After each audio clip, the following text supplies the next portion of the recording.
Odyssey to Dominion.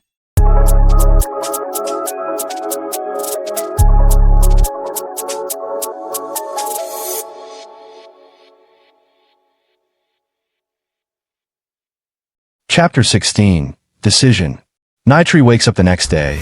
She leaves the bed and prepares a light breakfast for Era alone, as she wasn't feeling hungry. Era comes to the dining room and sees Nytri in an apron setting the table. Era rubs her eyes.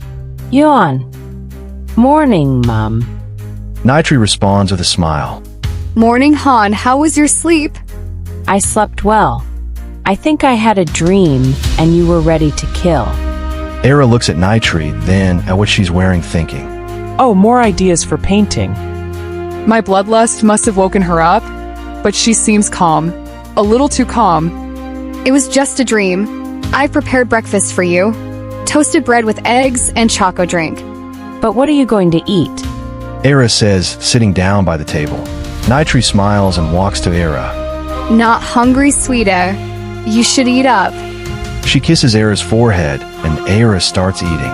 Nytri goes to the couch and turns on the television as she watches it, and Era ate. She closes her eyes after a minute, as she is on the couch with her head facing the ceiling with her legs crossed on the center table and her hands spread on the couch.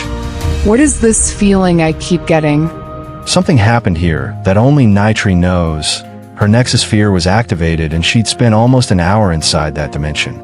The area around her is as still as silence, as not a single sound is made. Nytri finally came out of it. What could this mean? Nytri is knocked out her thoughts. Who could it be at this time? Era gets up trying to answer the door. Nytri waves for Era to sit. Don't worry, I'll handle it. Nytri goes to the door and opens it. The person, or rather people there, are Marcus and Celine. Celine gives a broad smile. Greetings, Master Nytri. Nytri nods at Celine, and she continues nervously. We're actually here about. Well, you see, we would like to ask you to share your story with us and the world, making a movie, and a documentary. That is, if it won't be a bother. No pressure. Any answer will do. Nytri raised a brow at her speech. I'm not gonna eat you. So chill.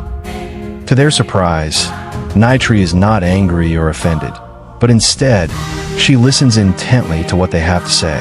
After a moment of silence, Nytri speaks. I have been living an eventful life for so long that I never care about what people thought of me. But why do you wish to know my story? Marcus clears his throat. Ahem. Actually, we want to disclose the true history of the people, specifically you to know what happened to you. We wish to clear your name of being a bad person. Nytri is surprised.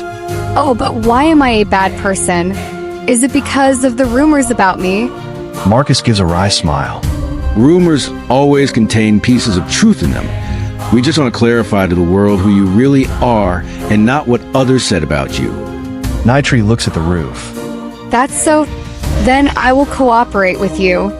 The sages are elated by her response and thank her profusely for her willingness to help.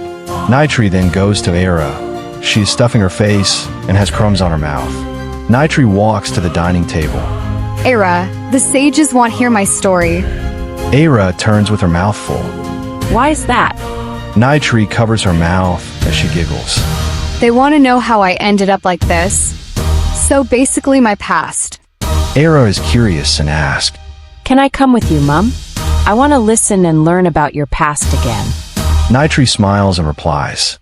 Of course, you might get to see how your siblings were made.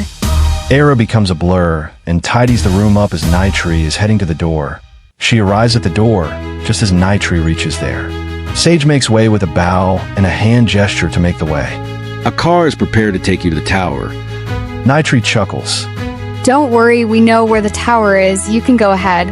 We will catch up. Sage give a wry smile. Then we will follow. Nytri and Era leaves as the door closes behind them, leaving the sages behind. The sage with the two slump to the ground. His thoughts. Seems I was anxious for no reason. She is nothing like the rumors. I wonder how they started. Dave seems impatient. He wipes a drool. Come on, Marcus. I want to hear the story too.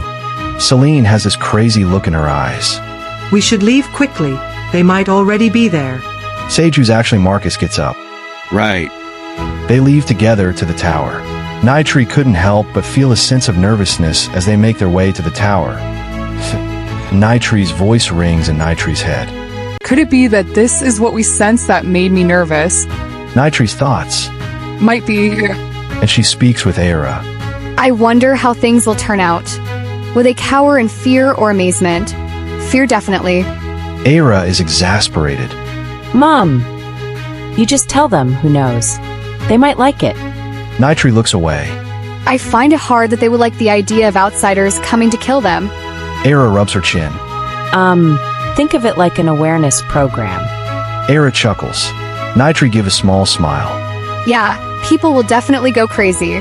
But it's inevitable. They either believe it from me or they learn it the hard way. Nytri and her daughter go to the tower, but not before taking a detour. Era saw a snack cart and led Nytri to it. Nytri was a fan of snacks, so the two made time to snack despite the gravity of the matter. Nytri looks up again and sees an explosion far off the earth. Era also saw it, but they go back to eating. Afterwards, they go to the sage's tower to talk about Nytri's past. This time, Nytri takes her time to observe the tower. It is 60 floors and isn't that high actually. The inside seemed to be higher than the outside.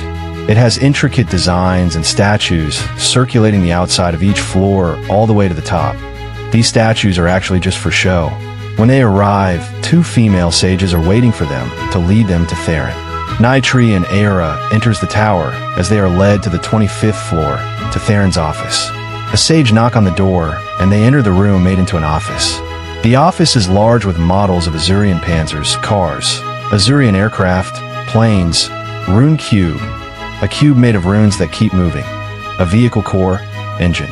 Chairs are placed before Theron's table as they looked expensive. There were others in the room who seemed to not be part of the sages. A lady walks up to Nytri. Miss Nytri, a pleasure to meet you. She says, extending her hand for a shake. My name is Linda Dahlier from Goldstone Studios. Nytri turns to her. I'm Nytri, but you already knew that. She shakes her hand. This is my daughter, Era. Era is shy behind Nytri, or she is pretending. Why is she hiding behind me? Era gives a small wave. Hi. Linda finds her cute. Hi, nice to meet you. Era hides behind Nytri. Another man comes over and introduces himself. Greetings, I'm Edward Kamashia. I'm leader of a Dungeon Explorers Guild, largest in the world. I have made a lot of research on the Abyssal Sanctum. Sadly, we haven't made it far. You haven't reached the bottom when I did in a few months. Was that place always so difficult? And she says, Ah, good luck, I guess. Edward laughs. There are others who want to introduce themselves, but Theron cuts it. Ladies and gentlemen, we gathered here for a reason, not to form connections. Master Nytri, Miss Era, please have a seat. Nytri and Era sits down. Then Marcus, Celine, and 3 more sages join the room. Theron sits down. Now then, Master Nytri, I believe you are aware of why we asked you to come here. These people here are to help us spread your story to the world.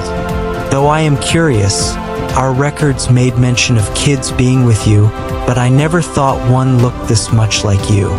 Nytri smiles. Oh, Era. She's a phoenix who was born after being fed with my energy and another person. She takes my appearance mainly due to long exposure to my energy before birth. Celine leans forward. How can you affect the unborn? She asks, puzzled. Nytri smiles. It's the effect of my rank as a king calamity. My energy has the effect of changing my environment to possess similar qualities to me. So should an unborn child be exposed to my energy for a long time, they start to exhibit features like me. Theron looks at Era questioningly. Miss Era, could you be the phoenix that was often spotted around Azuria? Era nods. Linda cuts in. Miss Nytri, we would like to hear your story, and in great detail.